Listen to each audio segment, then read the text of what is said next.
What's up, guys? I hope you're well. Today we are checking out why Porsche doesn't race F1. That's a hell of a question, isn't it? Let's get into it.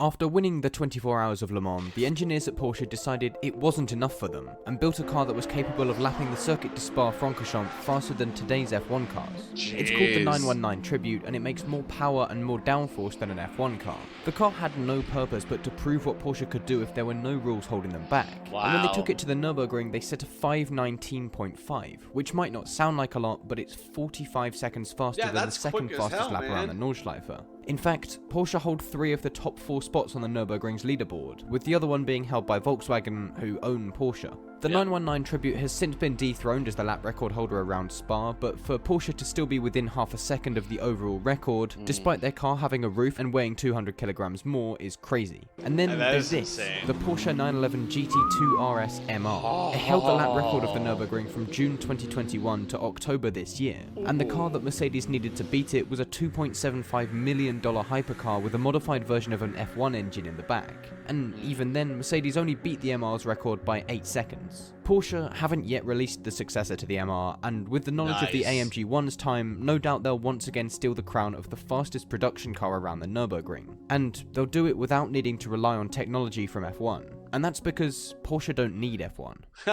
Porsche regard racing as an essential part to engineering development, and so they've been involved with motorsport almost as long as they've been making cars. Traditionally, it's very rare for Porsche to enter 2 consecutive races with their car in the same specification, such as their determination to build the best racing cars. This all sounds like Porsche would be perfectly suited to F1 then, right? But there's a reason that they aren't. In fact, there's lots of reasons, but here is the first one. In my video titled "What's the Point of F1?", I stated that one of the main reasons is for manufacturers to sell more stuff.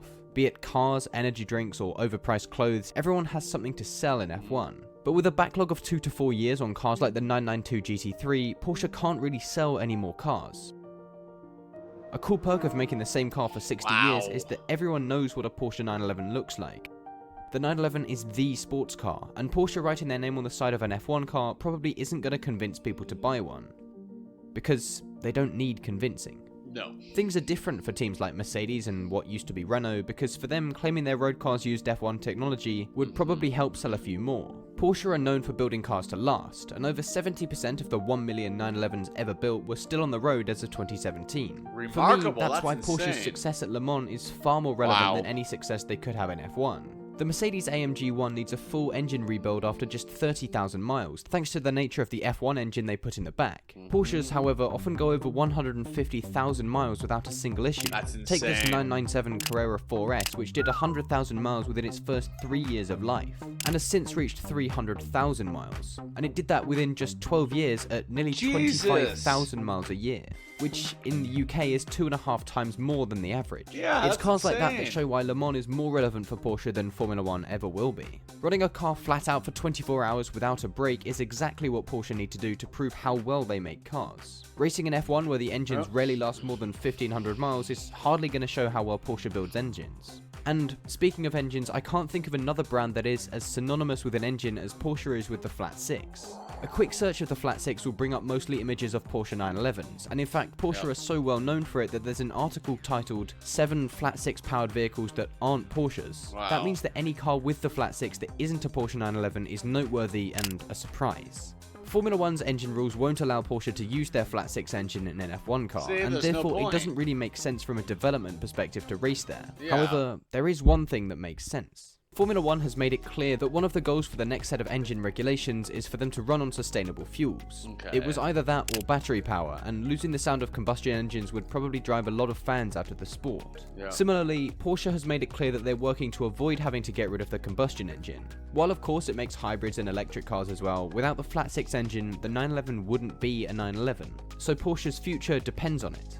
Racing in Formula 1 using sustainable fuel would allow Porsche to develop technologies that allow it to keep producing combustion cars in an age dominated by electricity. Without the sound of its engine, a car wouldn't have a soul, and so if Porsche can make a car that retains its soul while still being good for the planet, then they'll dominate the sports car industry even more than they currently do. Of course, Porsche's engineers could probably do this on their own, and in an episode of Top Gear earlier this year, they demonstrated that they can. Burning this synthetic fuel would only release the carbon dioxide that was extracted to produce it, so it's completely carbon neutral. Porsche have Nice. invested $75 million into a company that's producing these fuels, so it clearly cares about the cause in a way that other brands like Mercedes and Ferrari maybe don't. In that sense, Porsche is actually a better candidate to race in F1 from 2026 than the other Airborne. two, but there's no way we'll be losing Mercedes or Ferrari. But at the same time, do Porsche really need F1 to help their push for sustainable fuel? If they're already putting in nearly $100 million into specific research into the fuel, then why should they put a similar amount into Formula 1, where the fuel is only a small part of the racing?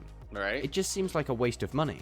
Of course, Porsche will have no trouble securing enough sponsorship to fund their whole F1 campaign, but still, they don't need the fuel technology. Earlier this year, Porsche set out the requirements for them to race in F1, and one of them was that the technology they use has a real-world application. Now, it's unlikely that they'll be able to use the flat 6 in F1, but they could benefit from the battery technology from the hybrid powertrain. From 2026 onwards, the power of the electric motor will increase by 3 times, to nearly 500 horsepower. But even then, I don't think Porsche need it. They already have Formula E and their previous Le Mans cars to draw from in their road cars, and they do. All Porsche hybrid or full electric powertrains at the moment began life in Le Mans or Formula E. The only time I could see the F1 style hybrid system being relevant to Porsche is if they were to make another hypercar like the 918, or potentially make the already ridiculous 911 Turbo S. Wow, did you see that jerk? To be honest, I really like the idea of a hybrid Turbo S.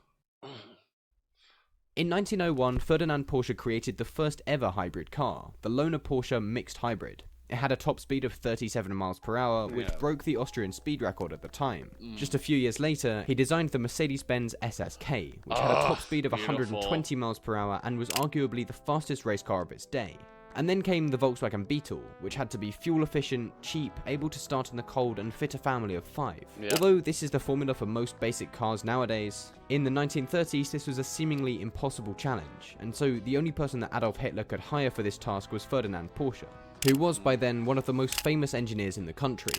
But this Porsche is not the one that started the company I'm making a video about. That was his son, Ferry. The first car to bear the Porsche name was the Porsche 356, and after winning Le Mans in 1951, it became Porsche's flagship model. They sold over 76,000 of these before production ceased in 1965, where it was replaced by the Porsche 911. By the 70s, they were selling over 20,000 911s a year. That's insane, in its many different generations, it's won the Monte Carlo Rally, the Paris-Dakar, the Targa Florio, and plenty of endurance races, including Le Mans. It's very easily the most successful sports car ever made. In fact, it was so successful that other companies started asking Porsche to engineer their cars for them. The Mercedes 500e, Opel Zafira, Renault Clio V6, Subaru Legacy, and Seat Ibiza are all examples of cars which Porsche helped to engineer. No other car company has been asked to do so much work for others, and that's because Porsche don't just sell cars, they sell engineering. If Porsche want to put a hybrid system in the Turbo S, then they will. They have the technology from their racing endeavours, and they have the engineers to put it into use. If they want an excuse to keep putting combustion engines in their car, they'll make one. And they will sell like crazy. Porsche has become so loved as a brand that their fans will scramble to buy any special car they release. A lot of Porsches gain value on the second-hand market because Porsche will stop making them before everyone who wants one and has the money for it gets one. They're at an all-time high in terms of both revenue and profit, and they look to keep growing naturally. Porsche have sold over 6,500 race cars in their time, and they gain even more revenue from making these race cars close in DNA to the road ones. And that, I think, is the main reason Porsche don't need to race in F1. Formula 1 is so far removed from normal road cars that there's no point in them entering.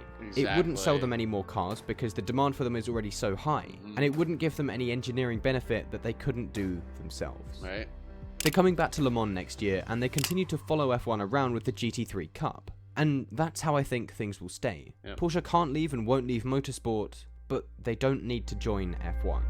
I agree. I see that.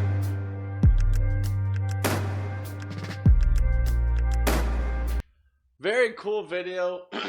Yeah, that makes sense. Porsche doesn't need F1. I mean, Honda needs F1. And other manufacturers need F1. But Porsche's like, we got this shit ourselves. They're in other racing circuits and whatnot. But the name alone sells the vehicle for Porsche. With that being said, I want to thank you all for watching. Stay safe. And don't forget to wash your hands. Bye.